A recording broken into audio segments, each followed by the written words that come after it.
He had a sister who was a fruit and veg stall holder. She was Mango.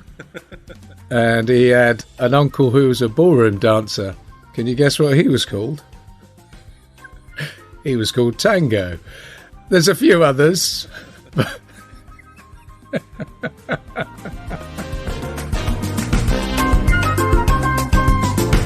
You're listening to the Occupational Philosophers with Simon Banks and John Rice. Hello and welcome to the Occupational Philosophers, a not-so-serious business podcast designed to spark your creativity, curiosity and imagination. And Simon, hello to you. How are you? Hey, I'm good, John. How are you? All good here. Shall we start as ever with what's been catching our eye this past week or so? What's caught your eye? An interesting story, and this is from your part of the world as well. And this is calls for Leicester, the city of Leicester's pork pie roundabout to be renamed amid concern for the city's obesity rates. Okay. So they're going to call it the quinoa roundabout. Yeah, the quinoa roundabout. And the PETA, the animal rights group, has called for officials in Leicester to rename the city's pork pie roundabout to promote healthier food and help the environment. PETA has said, this is not a pie-in-the-sky request. Eating a varied plant-based diet has been shown to prevent heart disease, diabetes, abdominal fat, and cancer. Vibrant vegan foods also have less saturated fat, fewer calories, and less cholesterol than their meaty counterparts, which are all true. So I was thinking, what could we rename the roundabout? You said quinoa roundabout. Quinoa roundabout, that'll do. I mean, There's other streets then in Leicester better watch out, like Triple Cook Chip Lane. That better watch out. That's going to get changed, isn't it? That's going to... I think maybe, hey kids, look, we're coming up to the broccoli forest. The magical roundabout broccoli forest. Round we go. Yay! Can you count the florets? That's it. Yeah, Dad. I can see the broccoli. Yay! That caught my eye. That's it. Imagine the taxi drivers now. They might be up in arms. What do you mean we've got to learn all these new names? Yeah, take a right at Cauliflower Close and you'll be right. You'll come out by Broccoli Roundabout. Lovely. I thought this was all meant to end with Brexit. Don't mention that. That's certainly, I know. That's not getting any airtime on this in this place. Don't mention the B word. So, that caught my eye. I thought, what a funny little story from Leicester. What about you, John? What's caught your eye? Well, from the world of the curious, creative and whatnot. Well, I'm excited and deeply curious about what I'm going to find when I go to Edinburgh shortly, because I've actually found the time finally to get to Edinburgh Fringe Festival. Never been. Obviously been at the Brighton Fringe Festival, which is the biggest England one, but this is the biggest. It's obviously the world renowned. And so I'm heading up there. So a couple of days there, very excited. And I started then exploring the Edinburgh Fringe website to see what was on and what I might go and see. And we're going to see loads of things as a family. So we've got street performers all over. That's wonderful stuff. There are 3,514 shows that you can search for in the database, which is unbelievable. So you have to start. How long does it? I think it's about a month now. I think it's 3 or 4 weeks. Okay. It's quite a long time, but nonetheless, you wouldn't be able to see everything. It's a lot of shows. Again, you've got to use the filter in a very discerning way. Okay. So I started then I got curious about filtering. So I filtered 3,500 shows. I was trying to see if I could find a show in a category of one, but I couldn't. But I did find out that of those 3,514 shows, only 580 were suitable for 18 plus adults. So that's a lot of shows that are not suitable. That's a lot of shows that are suitable for families and kids. There's not many that go into the dark realms of 18 plus. And of those ones that are only suitable for adults, 12 of those had clowns in them. So there's some, I don't know, rude, terrifying clowns, 12 of them, roaming around Edinburgh with their own show. So there you go. I'm going to go and find out the over 18 clown shows. We're the clowns who tell it like it is, yeah? Do I look like I'm crying? Yeah. Funny thing with clowns, though, our kids have grown up scared of clowns. Oh, I'd be scared of clowns, especially if they come from the West Country. So, but all my kids have grown up with murderous clowns. Yeah. Yeah, like it is. Yeah. They see a clown, they freak out. Yeah. No, it is. It's genuinely terrifying now, aren't they? Yeah. They've been characterized in so many ways. Like you say, It was the big one, wasn't it? That was the big film that Pennywise the clown. Yeah. No, they are terrifying. So there you go. So there's 12 shows up there that have that genre. Terrifying clowns. Okay. So I shall seek, find, and report back. I look forward to hearing all of this because I'm sure you'll come back. Good luck going up there with a Occupational Philosophers podcast to think about as well, because it messes with your mind. Because everything you look at, what about this? What can I talk about this? What about this? I shall go find some guests and see if I can get a murderous clown to come and join us. I shall look forward to hearing those when you come back. So, hey, today's show. What's it all about, Simon? I think you've got a theme for us to explore. I've got a little bit of a theme, and it's building on some of our other themes when I go something along the lines of Frida Kahlo, Picasso, and Andy Warhol walk into a bar. Now, funnily enough, even though we're a not-so-serious business podcast, those art-based episodes are some of our most popular, John. So I've always planned to, do a few more because I like exploring them, but this one was based on when I went to the MoMA Gallery in New York, so the Museum of Modern Art. So a pretty awesome collection of stuff. And just seeing there was some awe around a couple of artists. And so I thought we'd dive into those artists because around their artworks just packed, absolutely packed. And that was the one which most people stayed at and lingered longest and that type of thing. So I thought we'd dive into a couple of those and see what their story was about, where their creativity come from, what they were interested in. Most importantly, what can we learn? What can we take from them back in the business world in a maybe not so serious way? Sounds good. John, let's dive in. Let's kick it off. When I say the word mad artist, who comes to mind? Aside to Kanye West.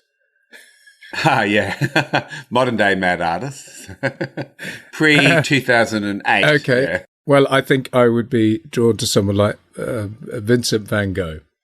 So exactly, when you think the word mad artist, that's when most people go to. Yeah. However, he's the one that we're probably one of the artists we're most fascinated with, and probably a couple of other myths have poked out of his sort of, poked out, it's not the right word, have come out of his sort of his life and his work that we start to think about. But look, I want to talk a little bit more just about his background first, and we'll go into a little bit more about his life.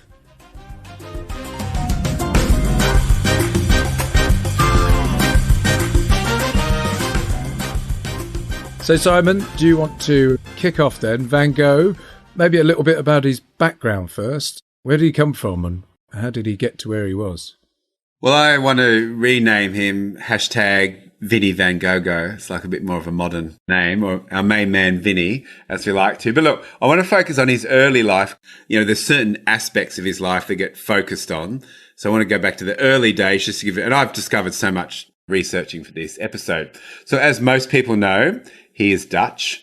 He was a quiet, self-contained young man, and he used to spend a lot of his free time wandering in the countryside to observe nature. So he's curious. I think that's a good thing to take on. Now, we often talk around sliding door moments and different things.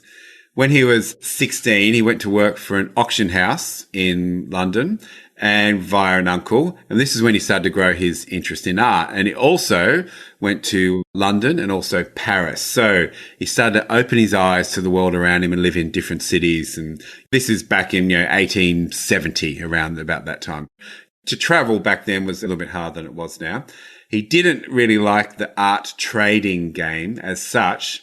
But then here's a theme which comes through his stuff a little bit. His approach to life darkened when his love was rejected by a London girl in 1874. So, his burning desire for human affection thwarted, he became increasingly solitary. And we know later on in his life he had, issues or challenges with mental health and also self-image and self-respect. So, you can see these little things start to play off against each other. Now, but he also did a bunch more interesting things as well. He worked as a language teacher, a lay preacher in England, worked for a bookseller back in the Netherlands.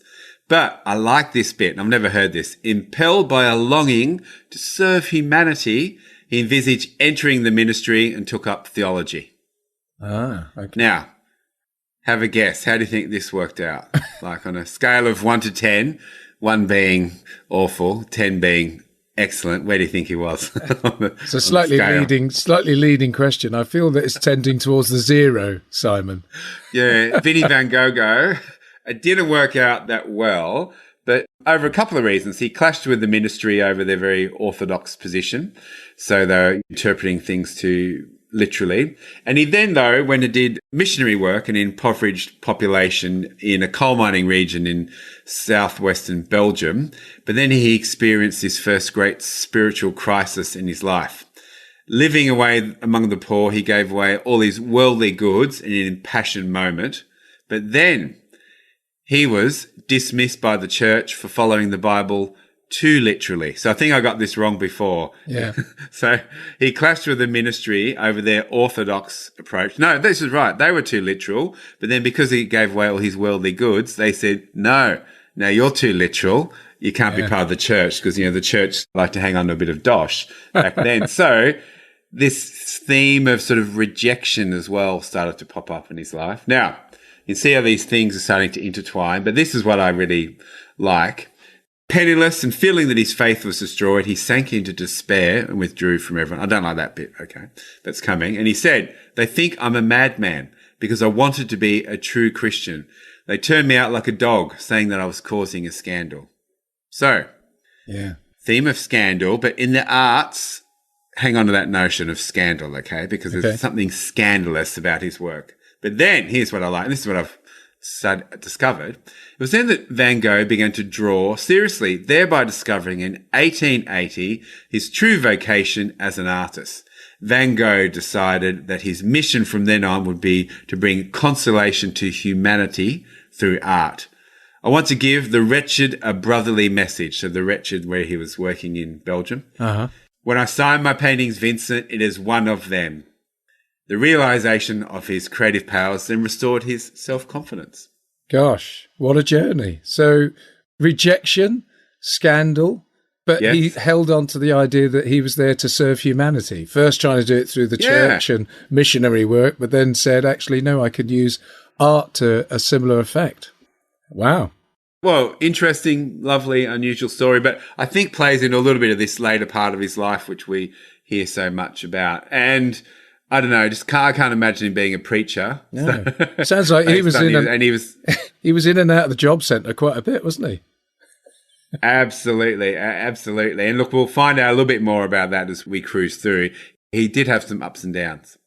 And did you know, one of the things you didn't catch in the background there, Simon, that he was from a very large family in the Netherlands, brothers and sisters? Yeah. He had a sister who was a fruit and veg stall holder. She was Mango. And he had an uncle who was a ballroom dancer. Can you guess what he was called? He was called Tango. There's a few others.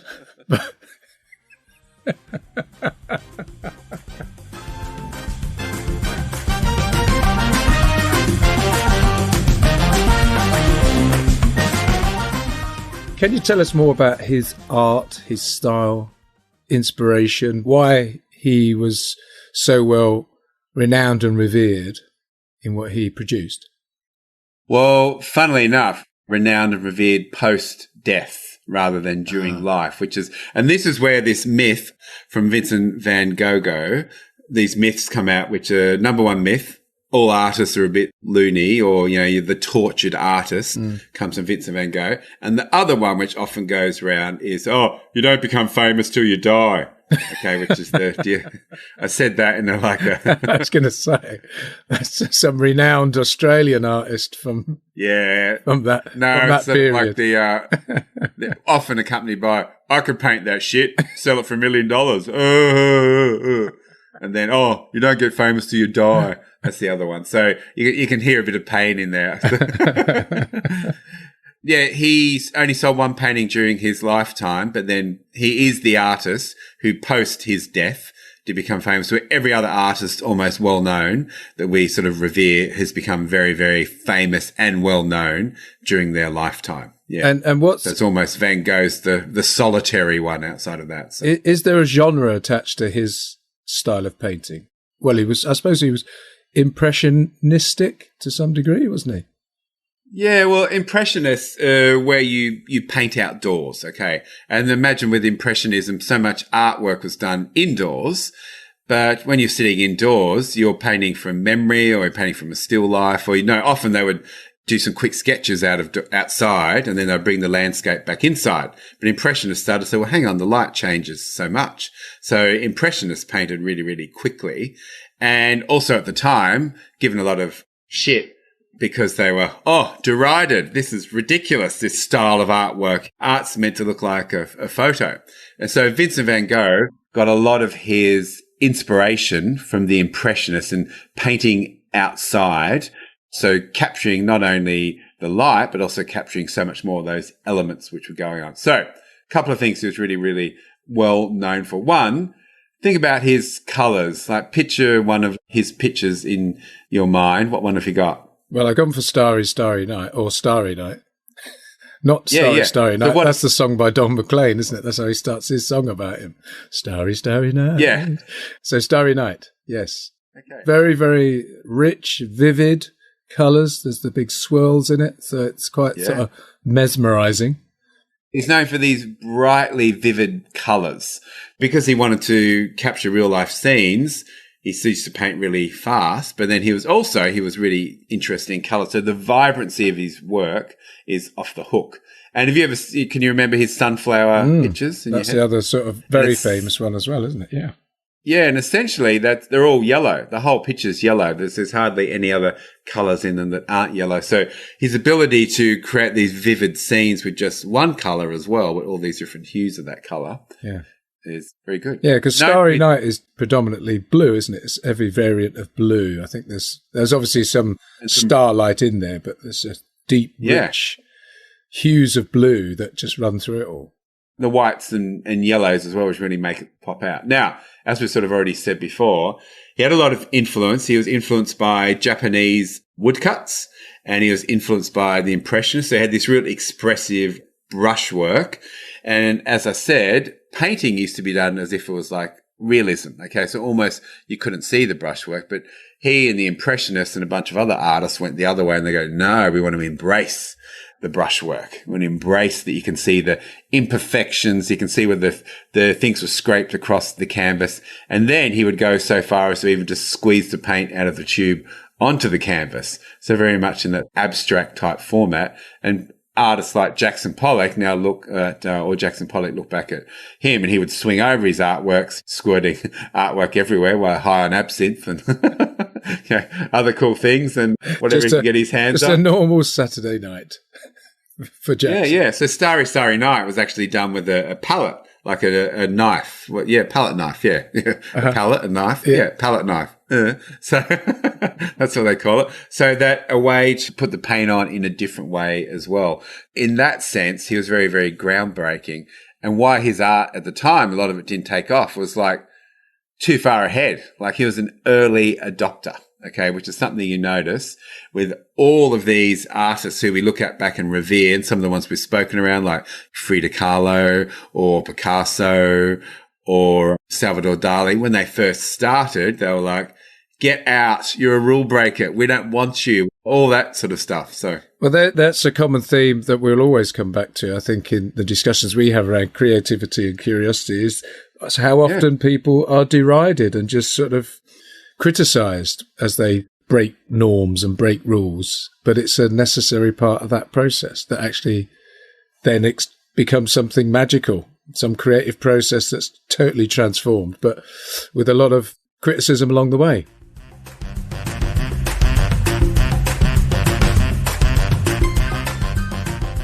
There's so much learning there, because if you break establishment rules, the establishment, whatever that is, and it's funny to think there's an art establishment because you think that'd be the opposite end, but the establishment will always push back because things are changing. But as we know, what stands still?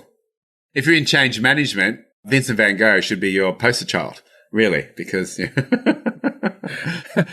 is the only constant. Although that picture of him with the sort of bandage on his head, if that was hanging around the office space, that could just bring everyone down a bit, couldn't it?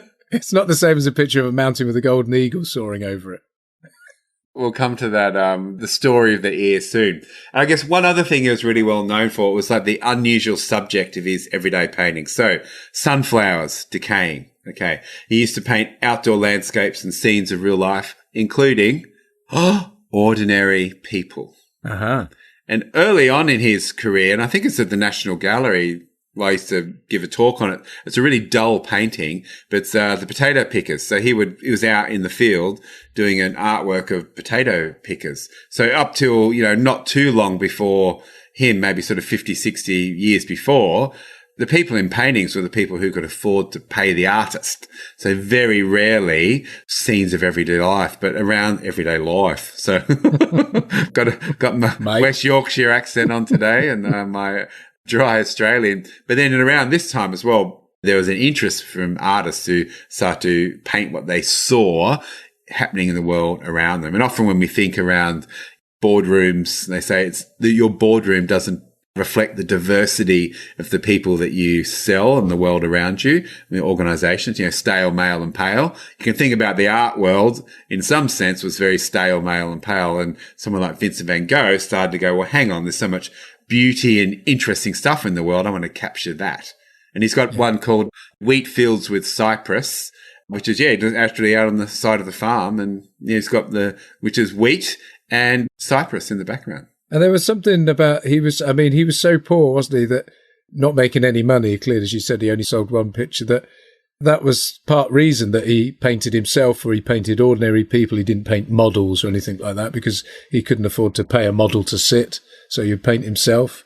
He went out and then captured ordinary people because he didn't have to pay them.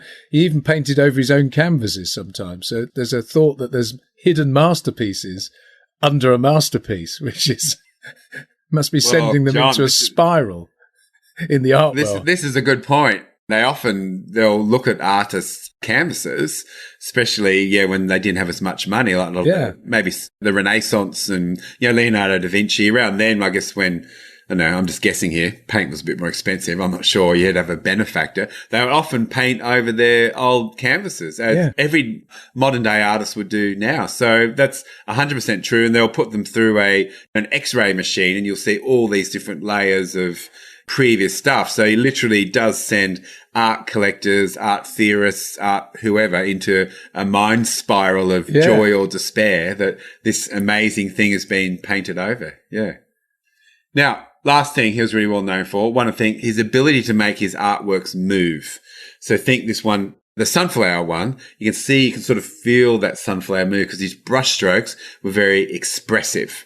So we've mentioned this before, but the way he put on was quite brisk, sharp. There's none of those words, but sort of, expressive. So we push on in different directions. And that wheat field with cypress, which I used to give a talk on all the time at the National Gallery, it moves. You see the wheat moving, and because he's got different layers of paint and different thicknesses, so it's very textured. So it jumps out from the picture from you. So look, there's something behind when we look and we go, oh, Vincent Van Gogh. It wasn't just because he was a crazy artist. He was an amazing artist. And probably he was so far ahead of his time.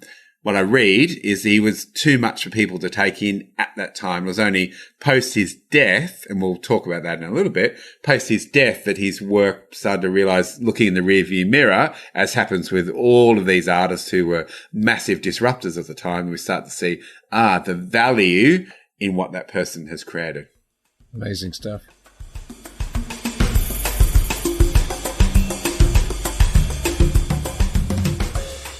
Simon, one of the things I'm curious about is I've sometimes heard his name pronounced not Vincent Van Gogh, I'm starting already, but Vincent Van Gogh, with much more of a guttural sort of, which might be relevant because obviously he's from Holland. They have some guttural sounds there. But is it Vincent Van Gogh or is it Vincent Van Gogh?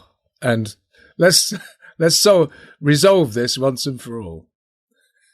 I think it might be a little bit from where your language stems from as well. Like if you're an Australian, Vincent Van Gogh. That's all we can do. We can't get any out of that. When I used to work at the gallery a lot, because I would obviously speak a little bit of an Australian twang, and always talk around Vincent Van Gogh or Vincent Van Gogh, depending where you're from. And so you'd have to say, just caught something in my eye. Vincent Van Gogh. And someone would always give you, there's two sides of this argument. So I'm not sure which one is which. No, my belief though, it's the is the correct. Oh, that is you think it may be. Also, okay. I believe so. But we're going to say Vincent Van Gogh because otherwise we won't get to the end of this episode without losing our voices. Vincent Van Gogh. Yeah, exactly. I think it'll finish us off. We were sort of talking about this off air before. When you think of Vincent, you think of the struggling artist. What else do you? Well, I think we have to talk to the hierophant in the room, Simon. Hey. Boom, boom. Hey. All right, now. Let's talk about that ear. Where is it now? How much is it worth? Okay. Now, there's a little bit of a story, as there always is. Now, Vincent, he was living in France, and he was living in Paris, found the city too much for him. He really loved being out in the countryside. And he was connected with a bunch of different artists, so a bunch of people from the schools of Impressionists. And he hoped his friends went down to Arles and hoped that his friends would join him and create a new school of art.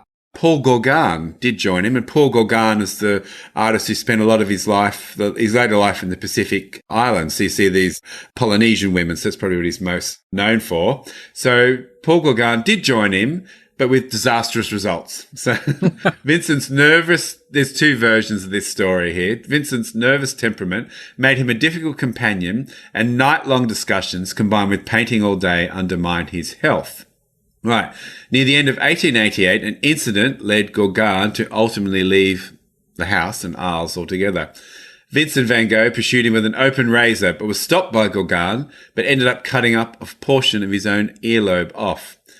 Vincent, so the story goes, then began to alternate between fits of madness and lucidity and was sent to the asylum in St. Remy for treatment, after apparently giving part of that to a local prostitute who was his also on again, off again girlfriend. Now, that's story one. That was on the Vincent Van Gogh gallery website, so the family gallery. Now, okay.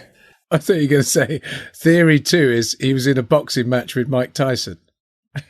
Yeah. A sensational news story emerged saying that Vincent Van Gogh, deranged Vincent Van Gogh, then visited a brothel near his home and delivered the bloody part to a woman named Rachel, telling her, guard this object carefully.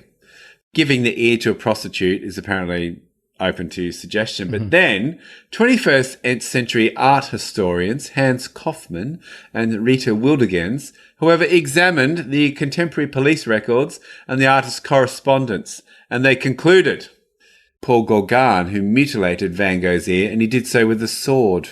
Ooh. So in this altercation, he got out a sword, and Vincent Van Gogh was hospitalized. Paul Gauguin left for Paris. Ooh. So I don't think we'll ever really know the true thing. Ooh. But there was an ear episode, but apparently giving it to his girlfriend was possibly not so true. Yeah. It's not a typical gift, is it? Part of your ear. No. I mean, I don't know, maybe it's one of those anniversary gifts. Maybe 13 years together is ear. At least he wasn't saying, like, I'm going to keep an eye on you. Can you look after this one? Dear me. Dear me. So it sounds like a duel erupted between Gauguin and Van Gogh in this second theory. Second story. And wow, it's very dramatic, isn't it? It's very dramatic. And then you actually see the pictures of him. He's done a lot of self-portraits with his ear bandaged when he was in the hospital afterwards. So that is the story of Van Gogh's ear.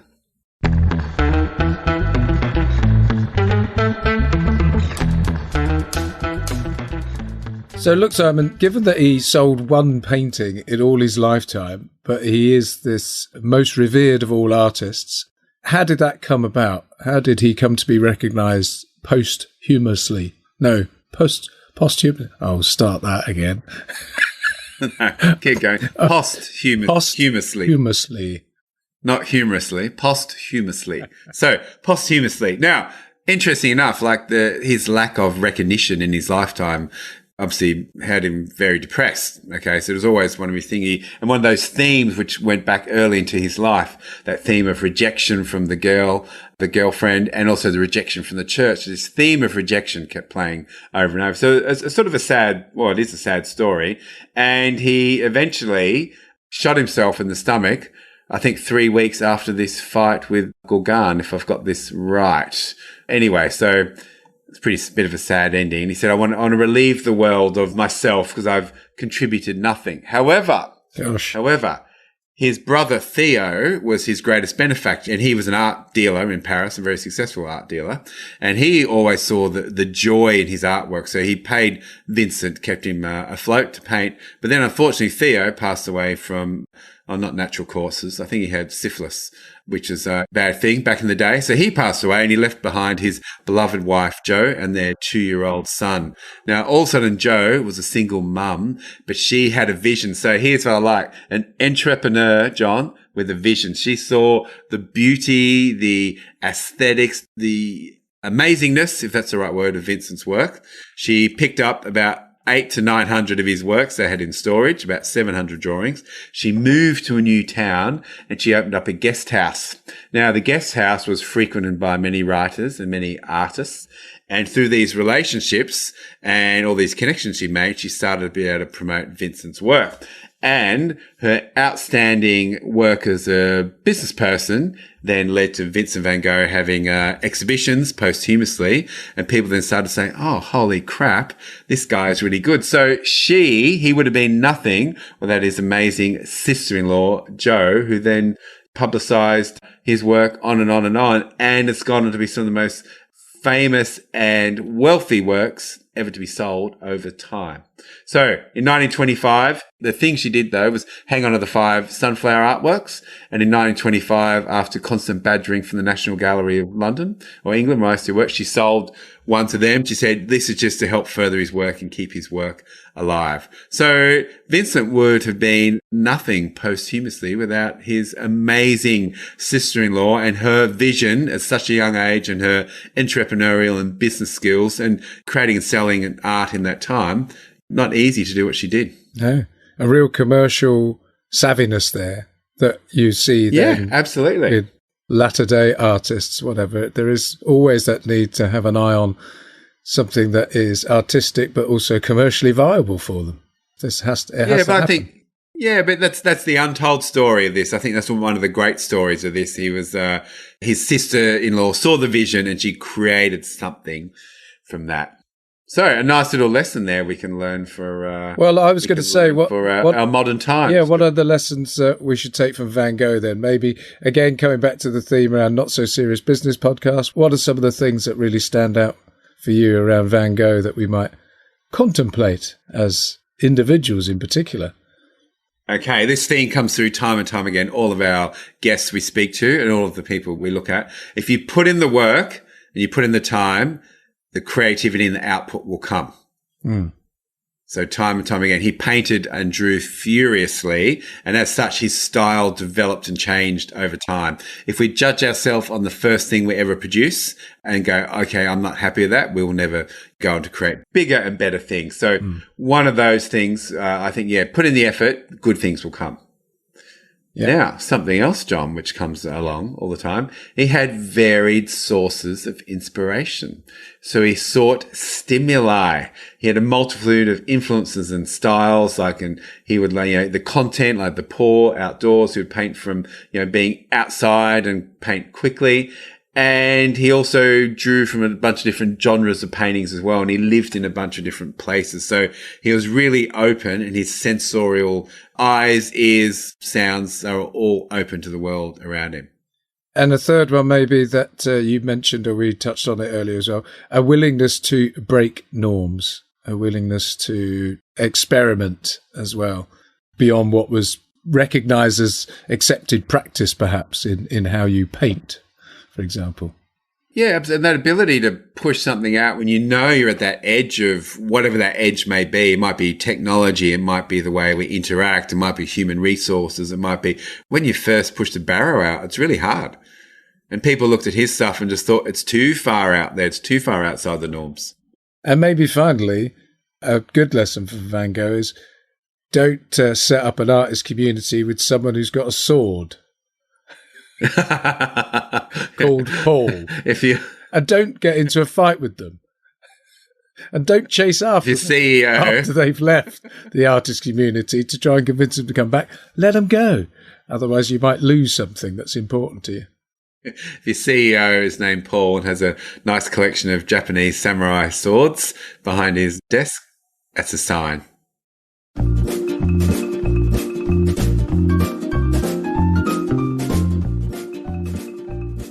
Hey Simon, it wouldn't be a show without one of our thought experiments that we love to explore with our guests and together as well. So I've got some real philosophical questions here to explore absolutely the truest sense of it being a thought experiment, an idea to explore with no definitive answer. Well, there might be.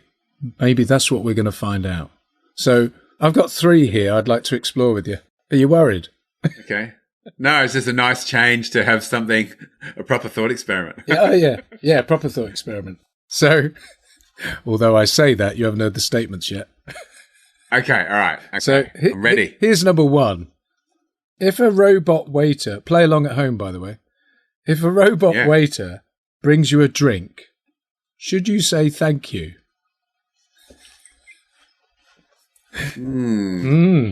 Pondering that one. So what does that sort of throw up? It's okay, so the robot's not human, so is it that we only say thank you to someone who's human because that's good manners, etiquette? So yeah, do you say thank you to a robot? I mean, I instinctively would. You know. Yeah, I would as well. Yeah. But then if you didn't, would you hurt the robot's diodes or something? Sure. So see, this is it. So now you're going, how advanced is the robot? Is it literally just a sort of drinks tray on wheels with nothing in it? Because it could be, because that could be a robot, couldn't it? And you do get those. A drinks tray comes out and it's a robot. It's guided its way through the restaurant and then has the drinks on top and you take the drinks. Now, I wouldn't say thank you to a drinks trolley. Now here's the thing. But just get it and say, piss off on your way. Roll on, punk. No, look, not saying thank you is one thing. Starting to insult the robot drinks tray, that's another level. Rusty piece of shit. Would you like anything off the drinks trolley, sir? Yes, I'll have the wheels.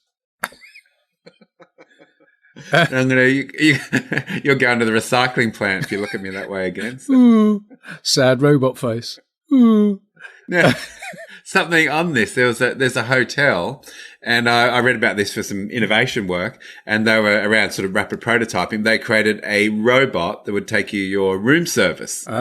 And so this is all these different ways of doing it. And they found, which goes to maybe the ethos of this argument, they found when they put a human face on the robot, the satisfaction for receiving it from a robot went up by 90, 100% or whatever it may be. So there's something there around we do have human feelings making the robot human brings around a more visceral experience and makes you respond as if it was another human. Okay, so if we've now got a robot with a human-like face or features on it, you would say thank you. Ugly or not, or what?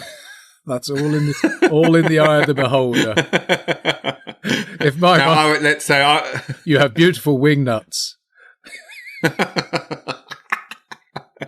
Ooh, saucy.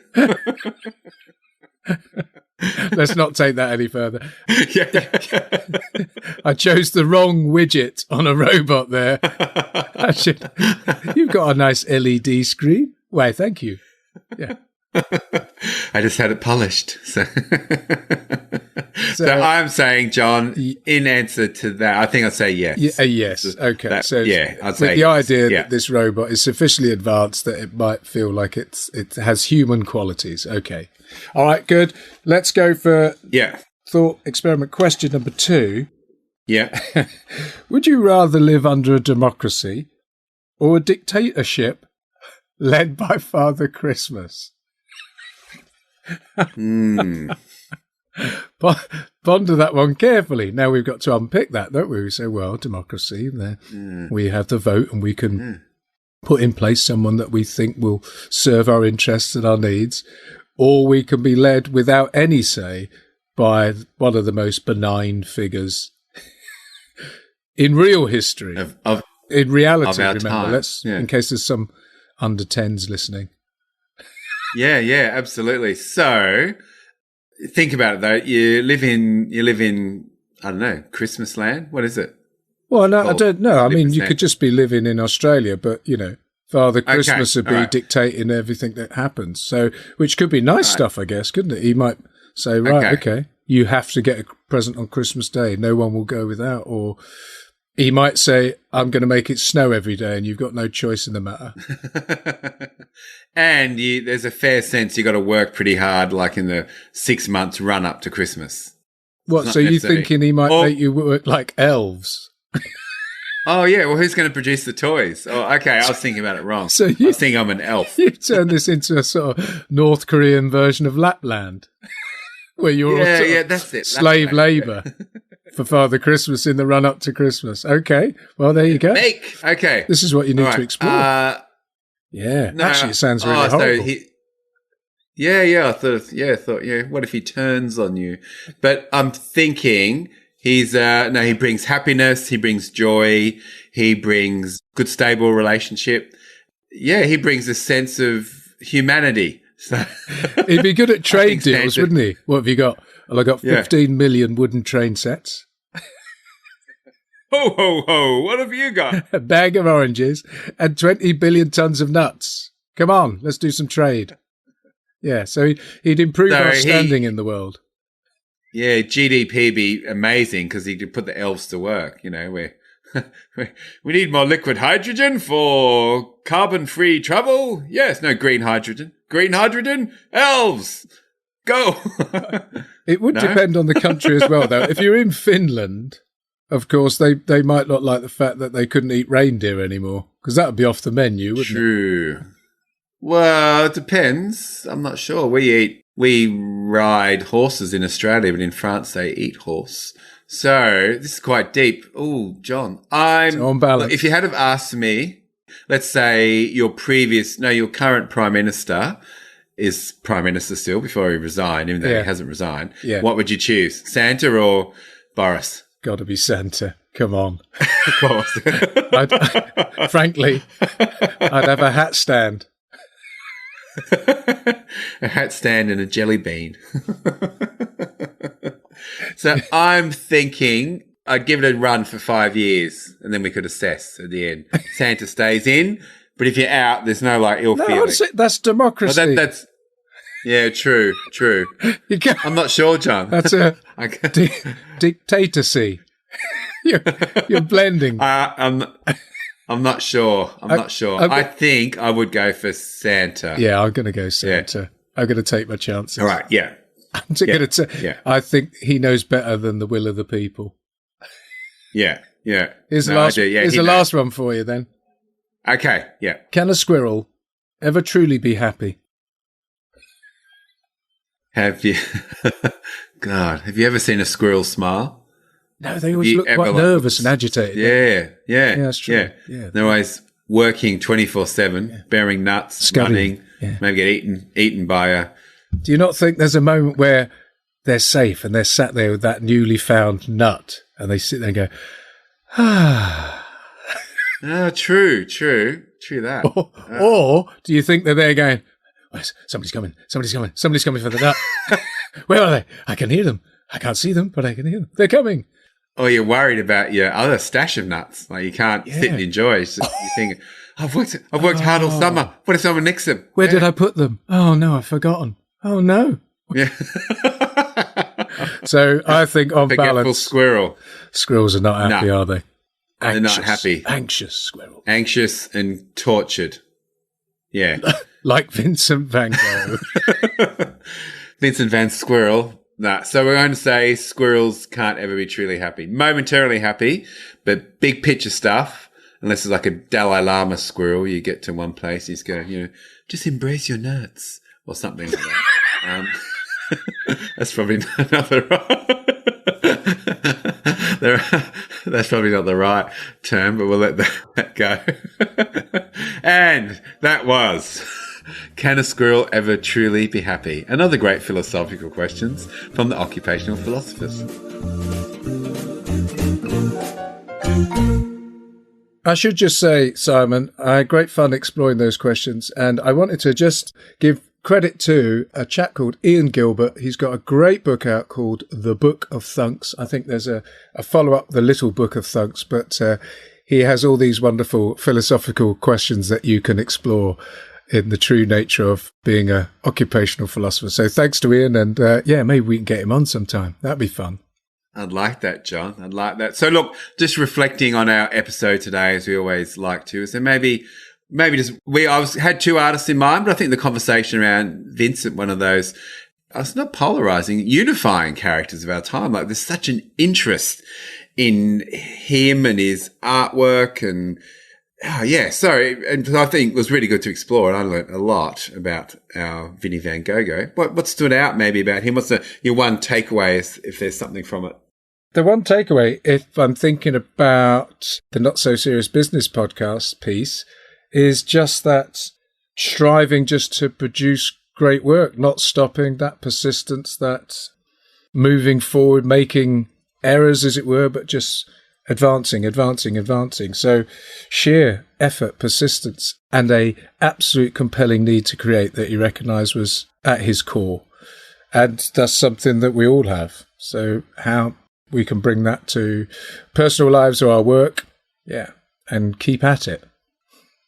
Yeah, I like it. And I like the fact that he experimented, and even though, unfortunately in his lifetime, he didn't get to see the impact he'd made. He was only 37 when he passed away as well. So real young, depending on your age, where you're listening. Most of our audience, young guy. So, a young guy, but I love the fact that he was too far ahead of his time, and you might be doing something and it's okay to push the boundaries out there and try new things. And it might not be till later on that people start to, we always look back and we go, the people that especially in the art world, all the artists we revere as the visionaries were all like crazy rule breakers at the time, and almost pushed away by the establishment.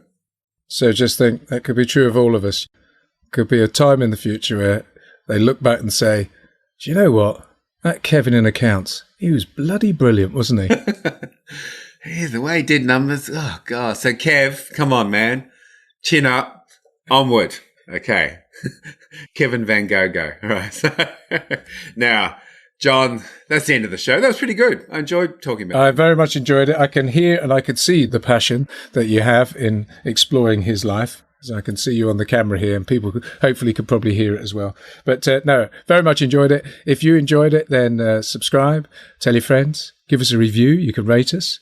You can check us out at the website, occupationalphilosophers.com. Get in touch by fax, pigeon, or email.